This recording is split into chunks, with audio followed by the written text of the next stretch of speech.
25শে September রাজ্যের মুখ্যমন্ত্রী দীনদয়াল উপাধ্যায়ের একটা জন্মদিবস ছিল। রাজ্যভিত্তিক একটা অনুষ্ঠান ছিল। সেই অনুষ্ঠানে তিনি যেটা বলেছেন, সোশ্যালিজম নাকি মানুষের মধ্যে বিভেদ তৈরি করে এবং এই মতবাদটা নাকি বিভেদ সৃষ্টি করা মতবাদ এবং ওখানে নাকি সুস্থভাবে মানুষ বেঁচে থাকতে পারে না। ওনার এই বক্তব্য কোনো সত্যতা নেই, কারণ পুঁজিবাদে বিশ্বাসী বিজেপি দল কর্পোরেট সেক্টরের হয়ে কাজ করছেন। পুঁজিবাদের কাজ হলো মানুষের মধ্যে বিভেদ তৈরি করা এবং মানুষের মধ্যে যখন কোনো কাজ, খাদ্য এবং মানুষের মিনিমাম যে নিড, যেটা শিক্ষা, স্বাস্থ্য পরিষেবা, খাদ্যের ব্যবস্থা, বাসস্থানের ব্যবস্থা, পরিষেবা ক্ষেত্র, এগুলি পুঁজিবাদ দিতে গিয়ে ব্যর্থ যখন হয় তখন সংকটে পড়ে। সেই সংকট থেকে বেরিয়ে আসার জন্য মানুষের মধ্যে যে খুব বিক্ষোভ তৈরি হয়, তার থেকে মানুষের মধ্যে একটা ঐক্য তৈরি হয়। এই ঐক্যটাকে দুর্বল করে দেওয়ার জন্যই তারা তখন সাম্প্রদায়িকতা আশ্রয় গ্রহণ করে, কখনো জাতীয়তাবাদ, কখনো বিভেদমূলক কথাবার্তা, এই ধরনের স্লোগানগুলোকে সামনে মানুষের মধ্যে অনৈক্য তৈরি করা, এটা তাদের অন্যতম কর্মসূচি।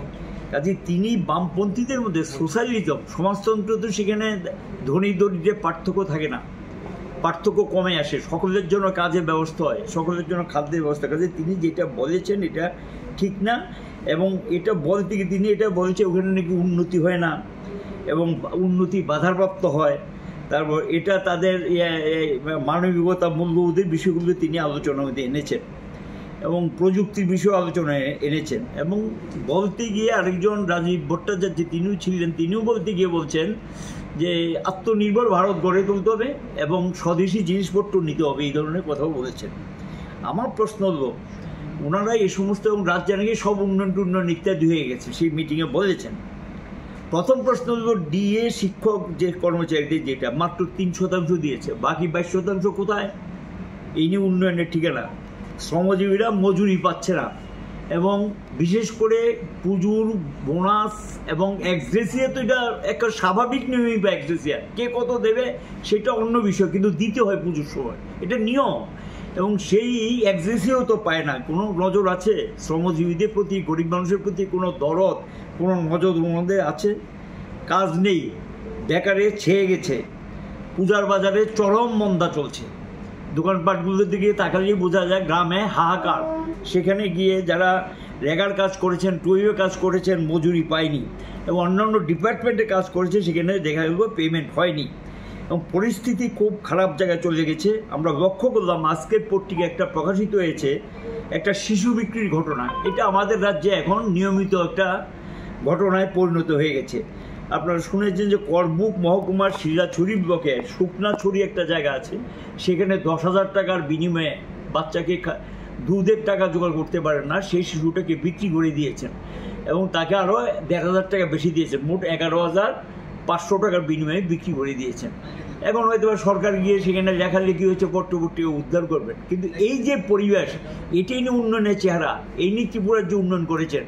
এবং আমাদের রাজ্য নাকি একবার দারুণ একটা উন্নত এবং নর্থ ইস্টের মধ্যে অন্যতম স্থান নাকি দখল করেছে, এবং যেখানে কয়েকদিন পরে পরে মা তার সবচেয়ে আদরের যে সন্তান, তার স্নেহের যে সন্তান, সবচেয়ে কাছের সেই শিশুটাকে যখন বিক্রি করতে বাধ্য হয়, তাহলে এই রাজ্যের চেহারাটাকে এটিকে বুঝতে অসুবিধা হয়।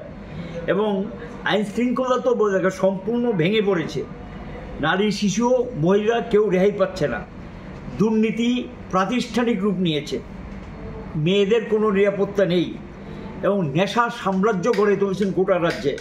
শাস্তি রেট দেখা গেল মারাত্মকভাবে কমে গেছে। বলছে উন্নত রাজ্য, কিন্তু সেখানে গিয়ে দেখা যায় শাস্তি হয় না, দোষীরা পার পেয়ে যাচ্ছেন, শাস্তি রেট কমে যাচ্ছে। এবং বিধানসভাতেও যে তথ্য দিয়েছেন, এতে তো আরও এটা প্রমাণিত হয়ে গেছে। এবং দেখা যায় অভিযোগ